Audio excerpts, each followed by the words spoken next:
അതായിരുന്നു ചെയ്തിട്ടുള്ളത്. This from ഒരു ഡിസൈനർ സാരി ഞാൻ ചൂസ് ചെയ്തപ്പോൾ ഐ ഡിഡ്ന്റ് റിയലി നോ ഇങ്ങനൊരു എൻട്രി ആയിരിക്കും they would be planning. So it was I actually felt like a princess. That's how they made me feel. But thank you so much to the whole team of Lulu for making me feel like a princess. And yes, I am wearing Lulu Celebrate. Lulu Celebrate ആദ്യമായിട്ടാണ് ഞാൻ പങ്കെടുക്കുന്നത്. So I really feel happy. ഞാൻ choose ചെയ്തൊരു കളറാണ് and I'm wearing Banarasi sari. So good.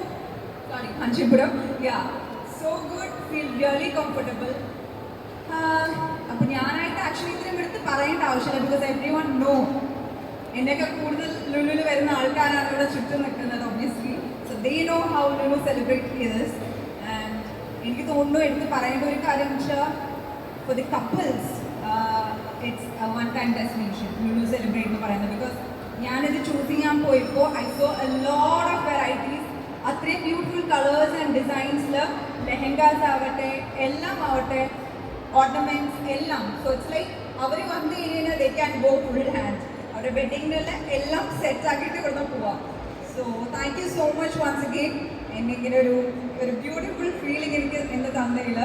From ഒരു grand vintage entry ആയിരുന്നു in the car and the dancers മറ്റേ shade പിടിച്ച എല്ലാവരും so kind of you. I was looking എന്നുള്ളൊരു feeling ആയിരുന്നു. So sweet. ഇതിൽ മുന്നിലും പിന്നിലും പ്രവർത്തിച്ച എല്ലാവർക്കും thank you so much. I am so happy to see this. അപ്പോൾ ലുലു സെലിബ്രേറ്റിലേക്ക് വരൂ. നിങ്ങൾക്ക് നിങ്ങളുടെ ഇഷ്ടത്തിന് ഇണങ്ങിയ ഡ്രസ്സസ്, സാരീസ്, ലെഹങ്കാസ്, എനിത്തിങ് ലുലു സെലിബ്രേറ്റിലുണ്ട്. ധൈര്യമായിട്ട് വരാം.